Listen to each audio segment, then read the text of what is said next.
Briefly, it's just Baba's grace, of course, that Kitty one day called me up and said, Adele, would you like to come and help take care of Ella? And I think I took just a short interval to think about it. I said, I would certainly love to. And I didn't really not know the extent of her illness too well.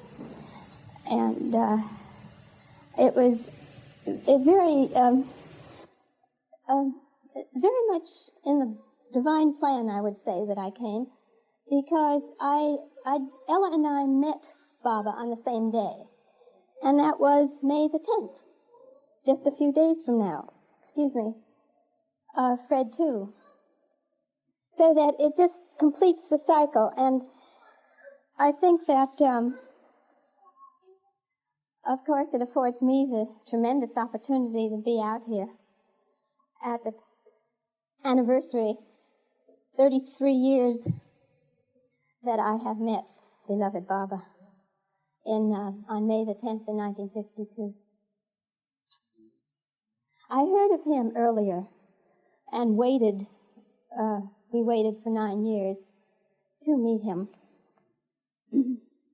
I have just come from the lagoon cabin, and that is where I met Baba.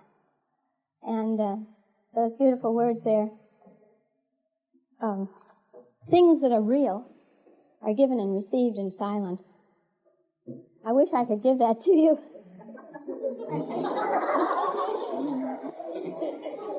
But, well, if you didn't elaborate.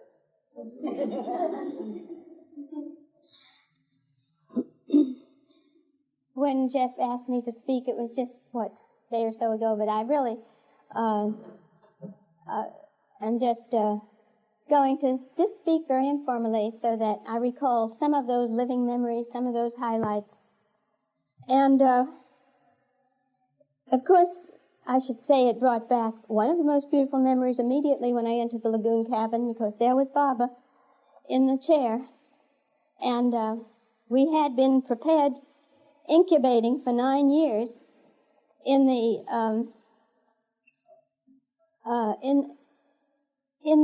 under the protective eye of some of Baba's disciples, namely Elizabeth Patterson, Marina Machiavelli, and Nadine Tolstoy.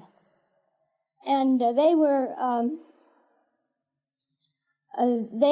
sent by Baba, as you know, in the 40s to prepare the center and to do his work, which they did in a most exemplary and magnificent way.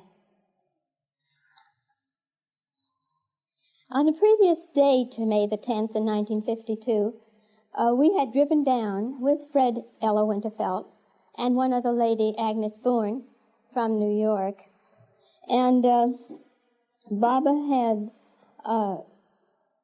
had stated to Elizabeth that Phyllis, Frederick, and I were to be his guests. We could have maybe been his guests for a longer time if we hadn't been very naughty. But we'll never know that. It seems that when Baba arrived at the Pennsylvania station in New York City in 1952, he had given an order that no one must contact him. But we already knew that he was coming. And we rationalized, that seeing him was not contacting him. And so Phyllis and I went on the third, which is now extinct. They don't have the old Pennsylvania station in New York anymore. We went on that third platform, gallery, whatever they called it, and hid behind pillars and did all sorts of sneaky things. And we were rewarded with this really very magnificent view of Baba coming down. He was in his full glory, so to speak, physically. That it was prior to the accident. And Baba just glided. I mean, it was impossible to explain the grace that Baba had. And he just walked down there in his white sadra with the women. And I guess it was Rano and Kitty that in some manner would, of course, protect them, as Baba had never allowed Mehera to be seen by men. So they were there, and Dr. Donkin and the 5 ladies, Mehera, Meher Namani, Dr. Goher, Meru, and Rano. And then Kitty, yeah. And they, so that we saw Baba. And of course we felt, well, did we do the right thing? Didn't we do? Anyway, somehow Baba had pointed out, now Phyllis writes this in the Awakener, recounting of it, that Baba signaled, there's Philadelphia. And I think maybe Margaret told her or something. I didn't know that. But that was the preliminary way we saw Baba. Yeah, that's what, I didn't see that. I just was, perhaps I didn't want to see it. But in any case, I had been preparing for that for such a long time. Well, there are so many outstanding memories, of course. The message that Baba gave us on that very first day is best read because it is verbatim from the notes of Meherji, who was there. It was Delia de Leon who called us in and asked us to come in at the special at 10 o'clock. Well, it was between 9:30 and 10 in the morning on May the 10th. And so Baba calls us in to the lagoon cabin, and he said,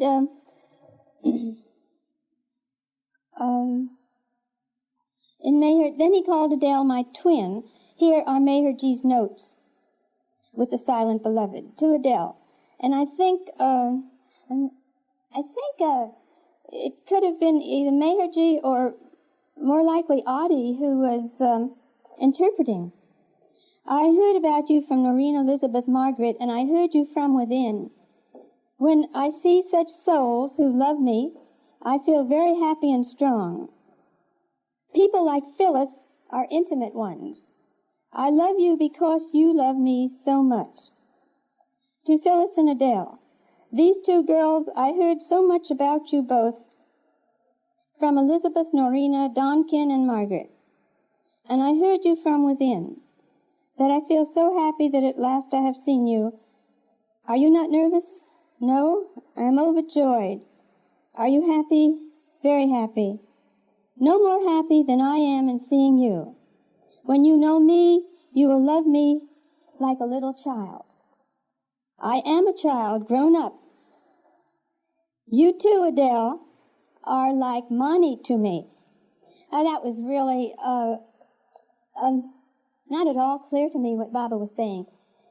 He said, you are like Mani to me, and I suddenly became very confused because I had no idea that Baba was saying Mani.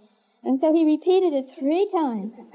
And then he finally, it was interpreted, Baba says you are like his sister Mani. I thought it was money. I thought, why am I like money to Baba? And they recognized the confusion, and so finally, I think it was Adi, he said, Baba said you are like his sister Mani to him. Baba continues, I love humor. I love to tease and work hard here at various places while talking to you now. And today, Phyllis and Adele have met me. And when you love me with pure, simple love, there should be no barrier. Love pure and simple, then all doubts go away. Until then, the mind gets tempted to doubt. Even if love is there, the mind goes on working, thinking. This is right, this is wrong, but love does not bother. Do you love me honestly? Yes. What more can you do for the beloved? I want love, nothing else. Love me, and let God love us. That is what I want. When you love Baba, God will love you. And God's loving means everything. So Phyllis and Adele, both, I am very, very happy One who is the humblest of the humble is the greatest of the great.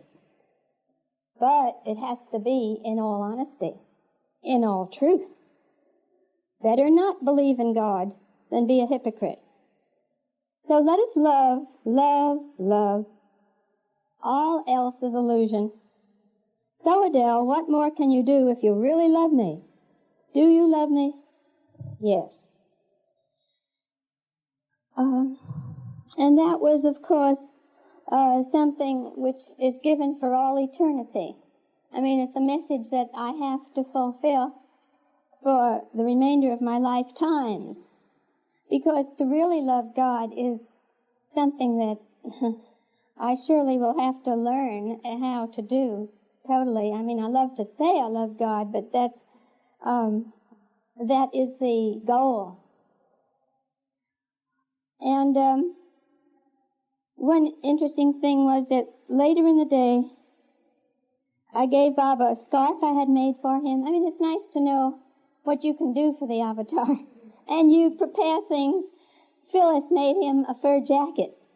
She's like that jacket she saw in the beautiful portrait done by the Japanese Imai. So she attempted, she's not a very good seamstress, but she made him that jacket.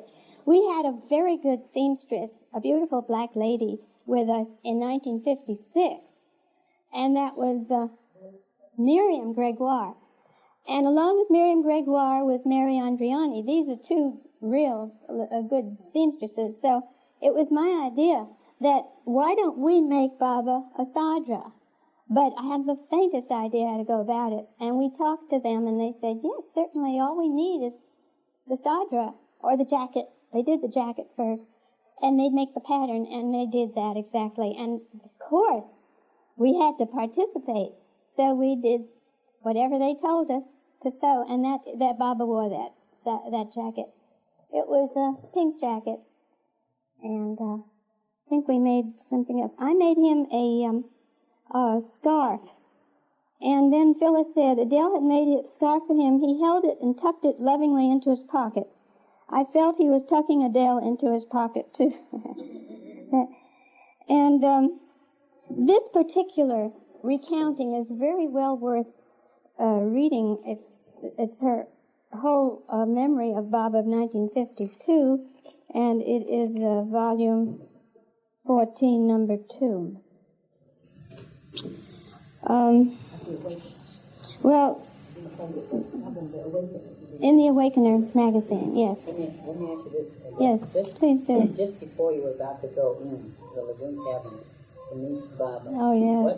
what were you thinking? What thoughts did you have? Yes. How did you feel what you would say, or do you recall that? Yes. As a matter of fact, I had a very real uncertainty about myself. I think that I never felt assured about my preparation to meet one who I considered the Messiah. And I did. I had accepted Baba in my heart as the real Christ come again. And I just had no preparation because I felt insecure. And somehow I had lived with, for about over 3 years at least, with women of the stature of Elizabeth, Noreen, and Nadine. And I couldn't conceive of why I was allowed to do this. You know, Phyllis and I used to attend the meetings of Norina Machiavelli. And just to go back briefly in this preparation, the preparation was I had been asking the searching questions that many of us asked during the last war, during the devastation and the atrocities. How you can reconcile a God of love, who I really believed in. I had become a lover of Jesus Christ, even though my background was rather arid in the Jewish tradition, without the Jewish religion or any religion. But I had always been attracted to Jesus since a very young age. I had gone to church, and my mother joined the Unity Church and all of that. And I felt that I just could not reconcile this evil. I had a brother who was a captain in the Army and the Medical Corps, and all sorts of things. And I just used to go around just shaking my head. I've got to have answers. And I majored in philosophy and went across the street to Union Theological Seminary, which had reciprocity with Columbia University. And I was studying Christian ethics and Christian theology.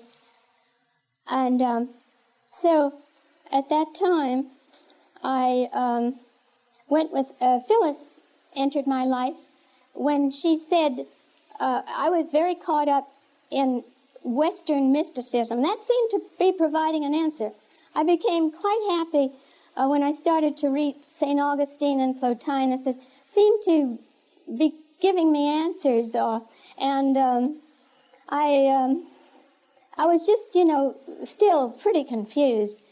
And I was writing a paper on the limits, on the place of intuition, and I was going through all this development of wanting to understand consciousness. And it wasn't the age of psychedelics, so I couldn't try those. It was just the age of a lot of fancy intellectual talk at the university. But I wasn't an intellectual either. So this one professor said, Miss Wolkin, you're not seeking philosophical answers, you're looking for salvation.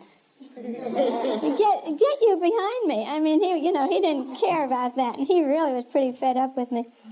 So Phyllis came as a visitor, and she came to one of these heavy philosophy classes, really. She was giving the professor answers. I admired her, and we became very good friends.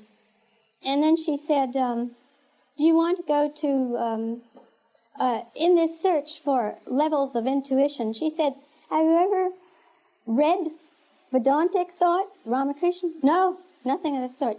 Nothing like that at the just Western thought. That's when it started, the Eastern. We were friends for a while. In fact, I worked at the Hayden Planetarium, and I got her a job there. We were friends for a while. Then one day she called me, and she said, there's a disciple of Meher Baba. And, said, who's Meher Baba? And she said, well, Eastern Masters. Oh, just beginning to learn what Eastern Masters are. I had read now Prophets of the New India, Ramakrishna, had my introduction. So we went to hear Norina Machabeli, and she was really a person who radiated love. She just radiated love. I was very much overcome by that because it was a very quieting effect. It wasn't anything exciting, but it gave me the kind of resolution of hostility that I was feeling toward some segments of humanity that I couldn't feel in her presence. She was Baba's voice at the time. Whatever, she had achieved a level of love that was very contagious. I can only tell you that. And I really said, oh, this is what I like. I never got it at the university, and I didn't get it at this, just limited viewpoint of religion. So I told Phyllis I liked it. She liked it. We kept coming. And then after a while, Norina said, there are two people here that Baba is drawing closer. And, we looked around. We didn't know who she was.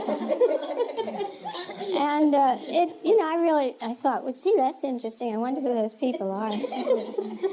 And then she said, and then she told us, well, would you like to help us, live here, help? Just one funny story. It was fine for me and fine for Phyllis, but both of our mothers resented it greatly. My mother called the police. And I was already 25, and there was nothing he would do, And it was a wonderful, compassionate opportunity for me. My mother had just been abandoned by my father, and she held on to me very possessively. And I was going through emotional crises, so that The wisest thing in the world was to live separately, and that was strictly Baba's doing. And it worked out very well. And worked out very well for Phyllis, too. Well, just to go back in a long roundabout way to answer your question, as I say, I was very insecure. Why should they choose me? I never felt worthy, and they had to work with that. I believe they supported that, and they always said, you know, that everyone is equidistant from God, and each one has an equidistant opportunity to meet God, you know. And so before I went in, I was still struggling with that kind of thing. And you know, Baba reflects your feelings so well. And he kind of does, you know, he sort of acted real shy. He's a perfect reflection of you. And, you know, so I just remember that he did. But when I saw Baba for the first time, he became a perfect androgyne of my mother and father at their best. I mean, you know, the kind of love that you have, or the pure love you get from your mother and father at times. At rare times, in my case, that I got, and that was, I mean, that's the only kind of real love I'd ever known, you know, that at that level. And the other thing is the purity of it. The purity of it. Because we all have had opportunities to feel love from people, and, you know, you're just a little cagey about it. And with Baba holding you and all, I mean, it was really just such, you know, just holding yourself. And, I mean, it's just indescribable.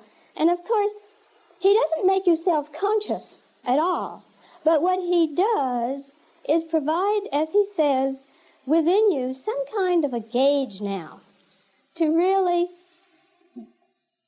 measure where you're at, so that it's just out of his work as Savior that he's giving you the gauge where you can measure how much you have to go, how distant you are from the truth, without making you in the slightest self-conscious.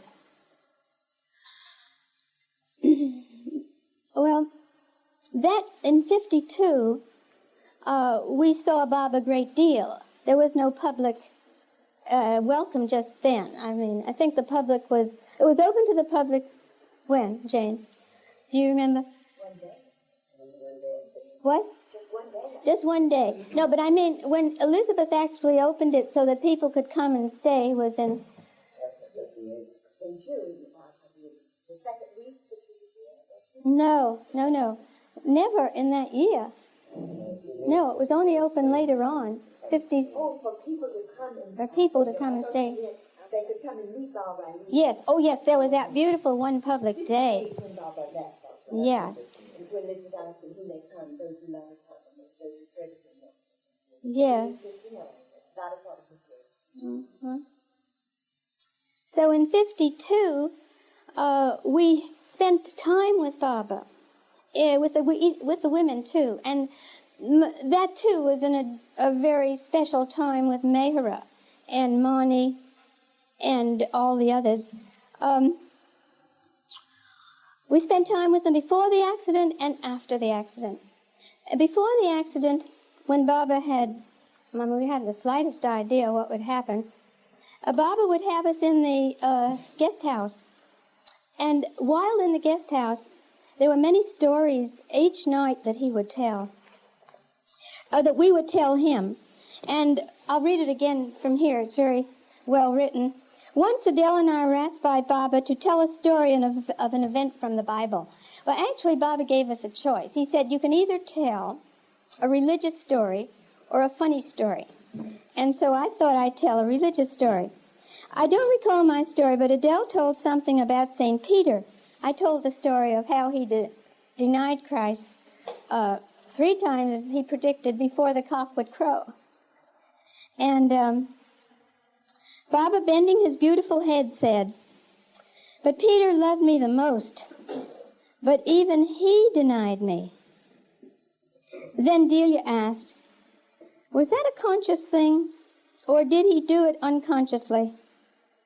And Baba replied, none loved Jesus as Peter did. It had to be. he was conscious. Delia, I always understood Judas was unconscious when he betrayed Jesus. Baba, the greatest service was Judas' betrayal. When he kissed Christ on the cheek, he did nothing. God did it all. Judas behaved under a veil. He had the most difficult thing to do for the master of all the disciples. Baba indicated that he too was realized. I thought it so beautiful. Judas had been the villain long enough. And it was on that evening that Baba gave us this message that is used so much, and which is just imprinted in my heart. Baba showed on the board, nothing matters but love of God. And nothing is real save love of God. Must have this love. One must drown in the lake of fire and come out unscathed to reach God. And then Baba went on, Phyllis Adele, do you love me? It is my love, do you understand? Yes, Baba. Hundreds of years from now, people will be talking about what we did here, what happened while the Master was here, and then I will come again, and again, and again, and so will all of you. Phyllis and Adele, do love me. You have been with me before. I have known you since ages. You do not know how long. Do not worry for anything. Only love more and more and more. Let these words be inscribed in your heart. Nothing is real but God. And Baba pointed to his own heart. And it really seemed engraved in your heart when Baba did it.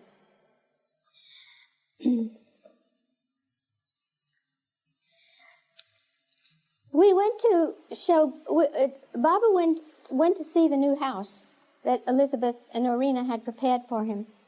And he, as we were entering, Baba handed me the key. And I don't think this was maybe the first time he saw it. I don't have any idea. But on one occasion, I turned the key to the house, and then Phyllis said, you know, when you did that, what I heard within was, Russia holds the key. And it has no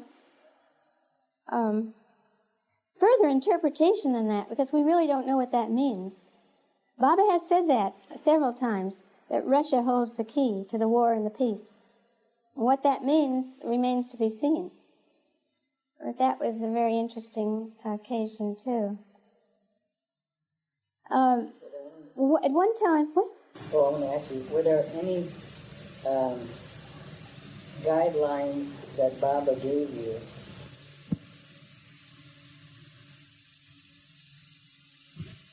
that were like very particular to you, as far as how to live your life, what the spirit he might like something done in, or? Well, yeah, just. Or did you find yourself asking Baba anything, or you just accepted most? Yes, I think Baba gave me my work, because when I came to live with Baba's 3 disciples, I had left undone this philosophy paper. And Nadine Tolstoy became ill with a terminal illness. And Baba said, someone who loves me has to take care of her.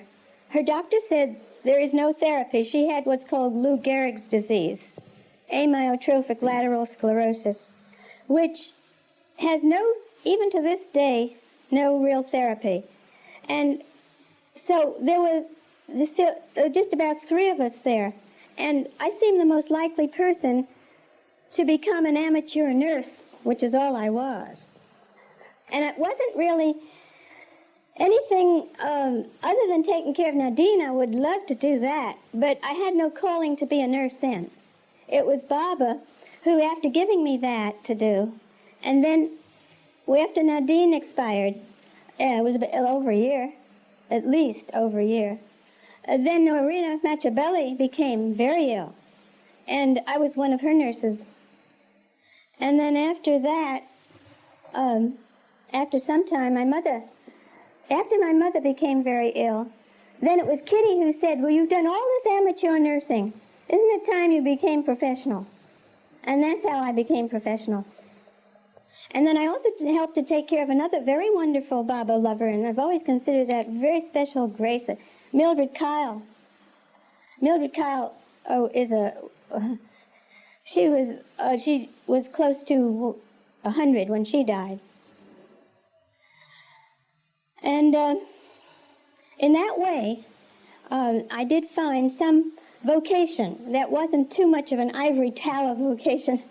I had previously been a secretary, and I'd done, odd jobs, but I really felt that Baba wanted me to be the nurse because of greatest significance to me in being able to, function a little as a nurse was the fact that all through Baba's illnesses, Dr. Gohair asked me to be a sort of person who would research out information, send equipment.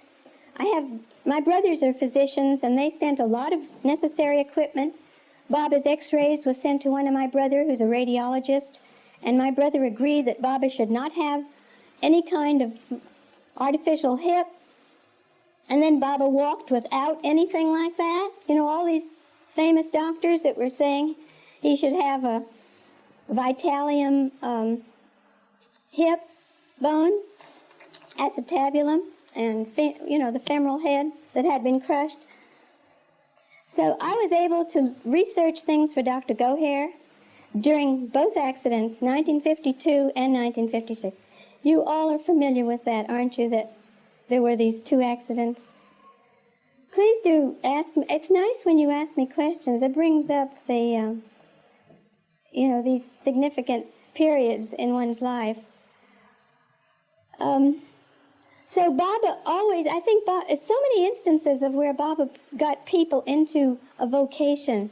Like Brynner Mell, the dancer who didn't know if he should be a dancer. And just so many people who found through Baba's guidance, in those early years, we all do constantly if we really get into the deep, communion with Baba, we will be guided to do what we should do regardless. There's so many highlights, so many, memories. I don't know where to begin or stop. What time is it? About 9:30 now.